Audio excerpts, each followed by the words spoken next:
अस्सलामुअलैकुम, आप देख रहे हैं बोल न्यूज और मैं हूं आपके साथ अनम जुल्फिकार और मैं हूं गौहर इशरात। हेडलाइंस आपने जानी, बुलेटिन का आगाज करें। सबसे पहले आपको बताएं, सदर ने सुप्रीम कोर्ट में एडहॉक जजेस की तैनाती की मंजूरी दे दी है।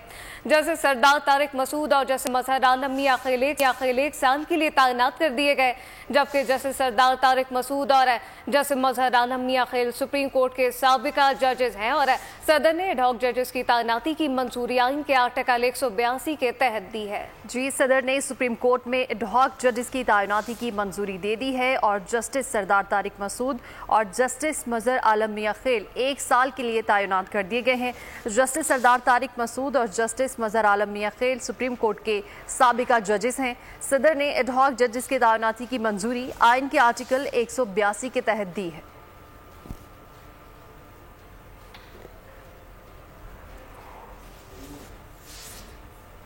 पाकिस्तान का भारतीय वज़ीर आज़म नरेंद्र मोदी के पाकिस्तान मुखालिफ बयान पर शदीद रद्द-ए-अमल। दफ्तर खारिजा के मुताबिक पाकिस्तान ने भारतीय वज़ीर आज़म का लद्दाख में दिया गया इश्तियाल अंगेज़ बयान मुस्तरद कर दिया है। जंगजोई और मुहिम जोई पर मबनी रवैया पाकिस्तान और भारत के दरमियान तस्फिया तलब अमूर के हल के लिए नुकसानदेह है। बिलखसूस पाकिस्तान और भारत के दरमियान तनाज़ा कश्मीर के हल के लिए ऐसा रवैया बेहतर नहीं है। इसी बारे में मज़ीद तफसीलात जान लेते हैं। नुमाइंदा खुसूसी सलमान अवान इस वक्त हमारे साथ मौजूद हैं। सलमान अवान, मज़ीद क्या अपडेट्स है इस हवाले से? जी बिल्कुल ऐसा ही है। पाकिस्तान ने इंतहाई सख्त रद्द-ए-अमल जाहिर किया है नरेंद्र मोदी के बयान पर, जो कि आज उन्होंने लद्दाख में दिया और उसमें उन्होंने काफी ज्यादा अर्जासराई की, लेकिन दफ्तर खारजा ने बिल्कुल उन्हें उसी टोन में जवाब दिया है जिसके वो मुस्तहिक है। और पाकिस्तान ने वाज़ेह किया है कि जो इस किस्म का जो रेटरिक है इंडियन लीडर्स का, ये पाकिस्तान और इंडिया के दरमियान दो तरफा ताल्लुक, दो तरफा जो तस्फिया तलब उमूर है जो कि बहुत अरसे से तस्फिया तलब है बशमूल मसला कश्मीर, उनके सोल्यूशन के लिए बिल्कुल भी मददगार साबित नहीं हो सकते। और इस किस्म का जो जिसका नरेंद्र मोदी अब इलेक्शन जीतने के बाद मुजाहरा कर रहे हैं, वो दोनों ममालिक के ताल्लुकात के लिए इंतहाई खतरनाक साबित हो सकता है और खास तौर पर जो इलाकाई अमन और सलामती का मामला है उसको वो अंडरमाइन कर सकता है। पाकिस्तान ने वाज़ेह किया है कि पाकिस्तान अपनी सलामती और खुदमुख्तारी के तहफ़्फ़ुज़ के लिए आज भी वैसे ही तैयार है जैसे कि उसने फरवरी 2019 में भारत को मुंह तोड़ जवाब दिया था। लेकिन पाकिस्तान भारत के जारहाना अज़ाइम का जवाब देने के लिए तो तैयार है और अज़्म मुसम्मम भी रखता है, लेकिन इसके साथ पाकिस्तान चाहता है कि इलाकाई अमन की बात की जाए, सलामती की बात की जाए और इस हवाले से पाकिस्तान अपना किरदार अदा करने के लिए भी तैयार है। जी बिल्कुल, पाकिस्तान की जानिब से भारतीय वज़ीर आज़म नरेंद्र मोदी के पाकिस्तान मुखालिफ बयान पर शदीद रद्द-ए-अमल सामने आया है। नुमाइंदा खुसूसी सलमान अवान हमें आगाह कर रहे थे, बहुत शुक्रिया। और अब ये जानिए, महंगी बिजली और टैक्सेस के खिलाफ जमात इस्लामी सड़कों पर है। दिन भर कारकुनान आते रहे, सड़कें बंद रही, जबकि रास्तों की बंदिश के बाद लोगों को मुश्किलात का सामना रहा है। और अब जमात इस्लामी ने लियाकत बाग मरी रोड पर धरना देने का ऐलान कर दिया है।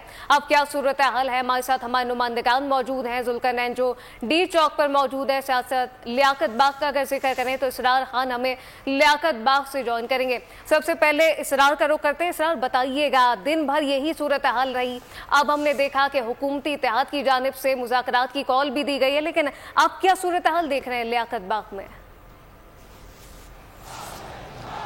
जी बिल्कुल, आज जैसे कि धरने का दिन था और जमात इस्लामी की जानिब से आज बिजली के बिलों के खिलाफ और IPPs के साथ किए गए मुआहदों के खिलाफ जो है ना धरने का ऐलान किया गया था इस्लामाबाद के डी चौक में। और जिसके सिलसिले में कल रात से पुलिस ने जो है ना तो इस्लामाबाद जाने वाले तमाम रास्तों को बंद कर दिया था, लेकिन कारकुनान की जो है ना वो तादाद वो टोलियों की शक्ल में जो है ना वो डी चौक पहुँचती रही, जिन्हें बाद गिरफ्तार भी किया गया और काफ़ी कारकुन गिरफ्तार भी किए गए। लेकिन बाद नमाज जुम्मा जो है वो कारकुनान जो है वो बड़ी टोलियों की शक्ल में जो है ना वो नमदार होना शुरू हो गए। इस सिलसिले में सबसे बड़ा जो एक रैली थी वो यहाँ पर लियाकत पिंडी मरीज चौक पर पहुंची थी, जिसकी क़यादत लियाकत बलोच साहब कर रहे थे, लेकिन पुलिस की भारी नफरी की तरफ से इनको यहीं पर रोका गया और आगे जाने नहीं दिया गया। दूसरी जानिब जो है 0 पॉइंट पर इस्लामाबाद में जो है ना कारकुनों को कहा गया था कि वो यहाँ पर आकर जो है ना जमा होंगे और रैली का बाकायदा आगाज़ होगा। तो तमाम जो कारकुनान थे वो टोलियों की शक्ल में वहाँ पर पहुँचना शुरू हो गए। 0 पॉइंट पर और 0 पॉइंट पर हज़ारों की तादाद में जो है वो जमात इस्लामी के कारकुन जमा हो गए थे। बाद जो है ना एक काफिला KPK से रवाना हुआ जिसकी क़यादत हाफिज़ नईमुर रहमान साहब कर रहे थे, वो भी इस काफिले में पहुँच गए। बिलाखिर हालांकि मुख्तलिफ मुकामात पर पुलिस की जानिब से रुकावटें खड़ी करके तमाम रास्तों को ब्लॉक किया गया था, लेकिन उसके बावजूद हाफिज़ नईमुर रहमान साहब का काफिला जो है वो 0 पॉइंट पहुँच गया, जहाँ पर उन्होंने धरने के शुरा से खिताब किया और नमाज अदा की। इसके बाद उन्होंने प्लान B के तहत ये फैसला किया कि अब ये धरना हम इस्लामाबाद से रावलपिंडी की तरफ लेकर जाएंगे और रावलपिंडी का जो लियाकत बाग है वहाँ पर ऑलरेडी पहले से एक धरना मौजूद है जो कि इस वक्त मेरे अकब में मौजूद है और यहाँ पर कारकुन जो है ना वो बड़े गर्मजोश नज़र आ रहे हैं, नारे लगा रहे हैं, जो मुकामी कायदीन है वो तकारीर कर रहे हैं और ये धरना जो है ना वो जारी है। दूसरी तरफ से जो है ना हाफिज़ नईमुर रहमान साहब का जो धरना था वो वहाँ से ख़त्म करके अब वो फैज़ाबाद की तरफ से मरी रोड पर रवाना है और फैज़ाबाद पे कारकुनों की तरफ से जो पुलिस ने कंटेनर लगाए थे उन सारे कंटेनर्स को हटा दिया गया है और ये काफिला जो है हाफिज़ नईमुर रहमान साहब और मुकामी जो क़यादत है उनकी सरबराही में इस वक्त रवां दवा है और जो कि थोड़ी देर बाद यहाँ लियाकत बाग रावलपिंडी मरी रोड पर पहुँच जाएगा। जी ठीक है इसरार खान, आप हमारे साथ ही रहिएगा। D चौक से हमारे साथ मौजूद हैं जुल्करनैन इकबाल। जुल्करनैन बताएगा कि D चौक की इस वक्त क्या सूरत हाल है और कारकुनान कितनी बड़ी तादाद पर वहां पर मौजूद हैं और किन मुश्किलात का सामना करना पड़ रहा है इस वक्त उनको। देखिए, अगर दिन भर की बात करें तो दिन भर जो D चौक है ये पुलिस और कारकुनान के दरमियान यहाँ पर आंख मचोली जारी रही।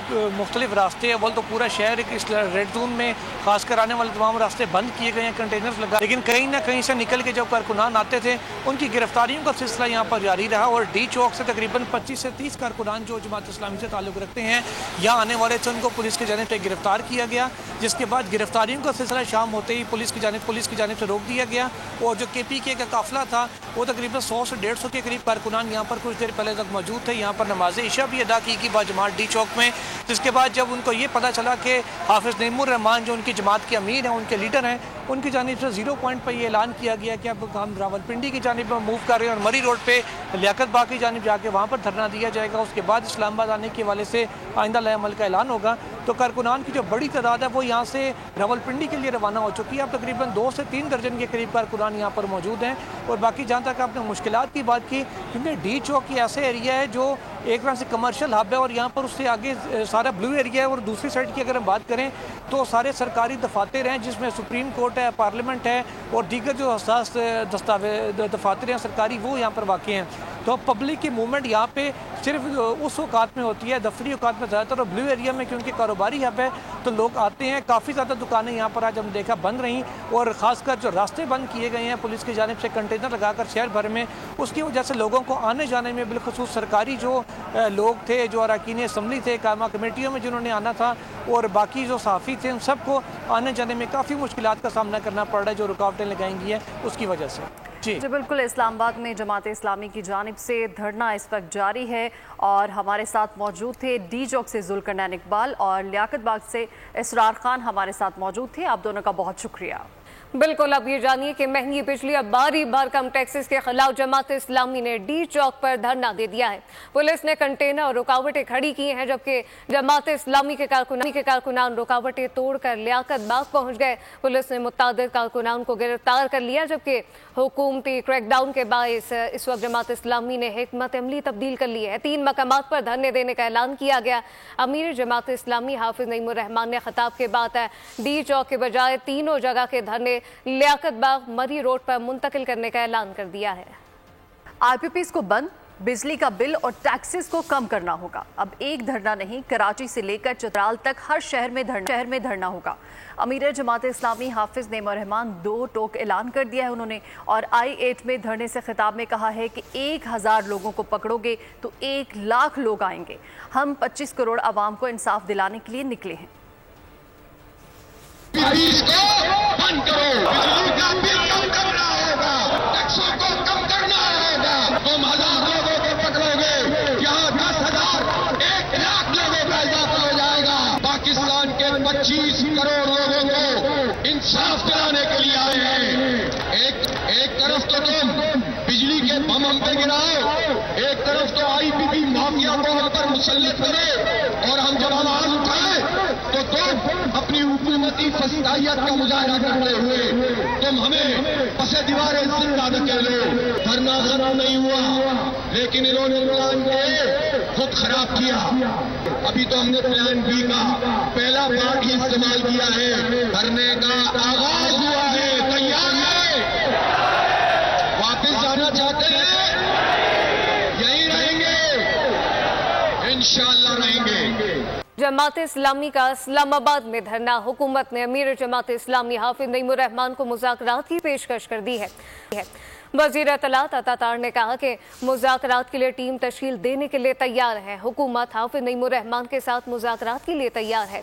लियाकत बाग में एहतजाज पर इत्तफाक के बाद इस्लामाबाद समझता हूँ कि जमात इस्लामी एज ए जमात, उनकी लीडरशिप हमारे लिए बहुत काबिल एहतराम है। मैं हाफिज नईम साहब से ये गुजारिश करता हूँ कि हुकूमत एक मुज़ाकराती टीम जो है वो तश्कील देने को तैयार है, आपके साथ बैठ के इन मामलात पर बातचीत करने को तैयार है। और मैं समझता हूँ कि हाफिज नईम साहब एक बहुत ज़ीरक सियासतदान हैं, बड़े दूरअंदेज सियासतदान हैं, हमेशा दानिशमंदी का मुजाहरा करते हैं। जमात इस्लामी को परमिशन दी गई थी कि वो लियाकत बाग में ये धरना या जलसा करें, तो ये लियाकत बाग वाला जो मामला तय हुआ था और SOPs तय हुए थे, उसके बाद इस्लामाबाद की तरफ पेशकदमी जो है वो समझ में नहीं आती। जमात इस्लामी और वफाकी हुकूमत के दरमियान मुज़ाकरात का ये मामला हुकूमत और जमात इस्लामी मुज़ाकरात करने पर मुत्तफिक हो गए। इस मुतालिक हुकूमत की मुज़ाकरात के लिए पेशकश जमात इस्लामी ने कबूल कर लिया है, जबकि हुकूमत ने जमात इस्लामी मुज़ाकरात के लिए 3 रुकनी कमेटी तश्कील दे दी है। जबकि ज़राए के मुताबिक इस वक्त जमात इस्लामी की कमेटी हुकूमत से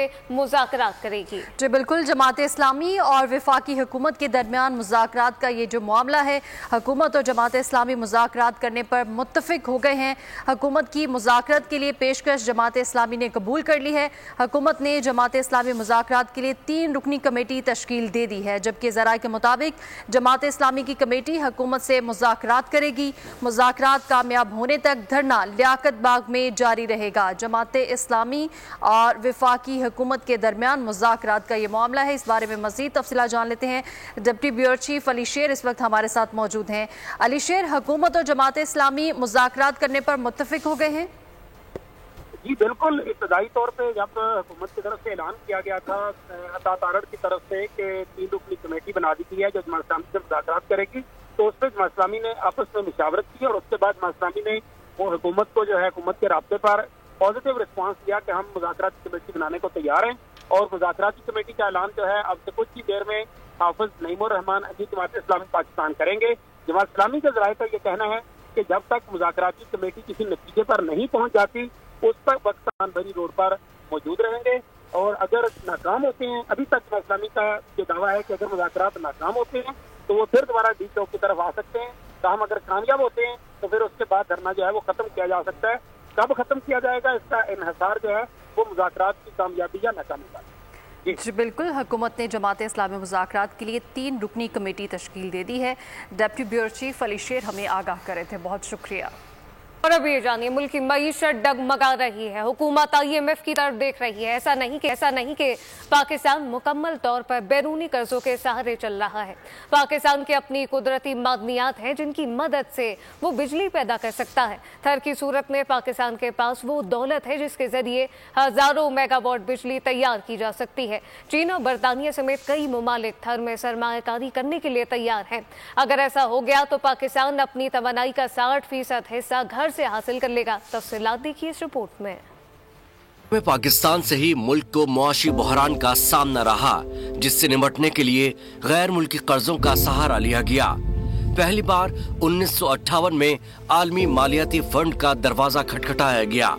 वो दिन और आज का दिन IMF की शराइत के बोझ तले ऐसे दबे कि अब तक ना निकल सके। लेकिन आखिर क्यों?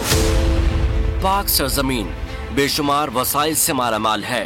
पहाड़, सहरा, मैदान, दरिया, समंदर और हत्ता के फिजा में भी कुदरत की अता करदा बेशबहा खजाने मौजूद हैं। लेकिन हम अपनी नाकिस पॉलिसियों, हिकमत अमली और कमजोरियों की वजह से इन खजानों से इस्तेफादा करने में नाकाम रहे। लेकिन सवाल ये है कि कीमती मादनियात के बेशबहा खजानों के बावजूद ये मुल्क पसमानदा और मकरूज कैसे रह सकता है? थर की सरजमीन जो काला सोना उगल रही है।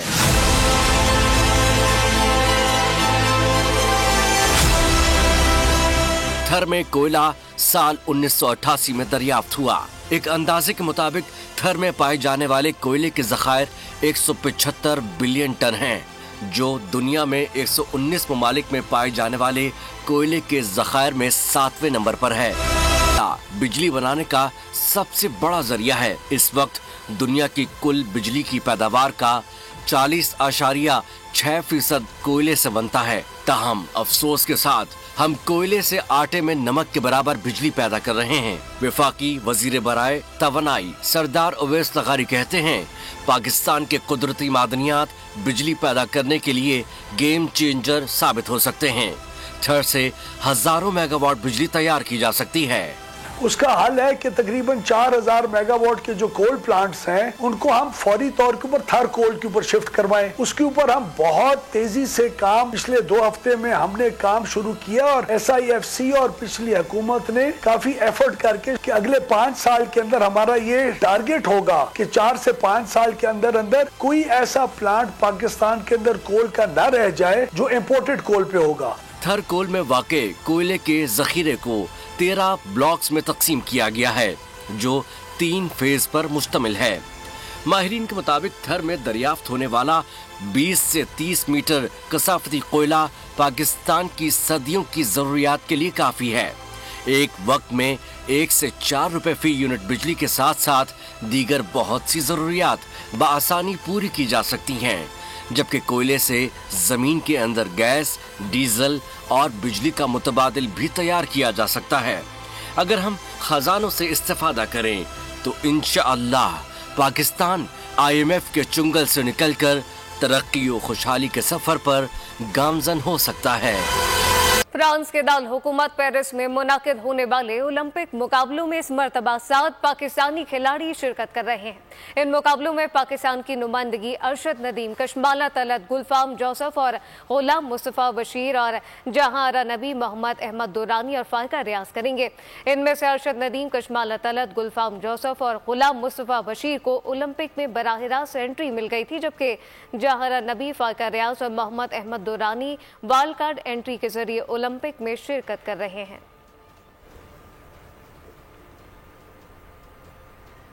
इसी के साथ ही न्यूज स्टूडियो से फिल वक्त इतना है। मज़ीद खबरों और अपडेट्स के लिए विजिट कीजिए हमारी वेबसाइट bolnews.com। आप देखते रहिए बोल न्यूज। सब्सक्राइब करें और बेल दबाएं ताकि कोई खबर रह न जाए।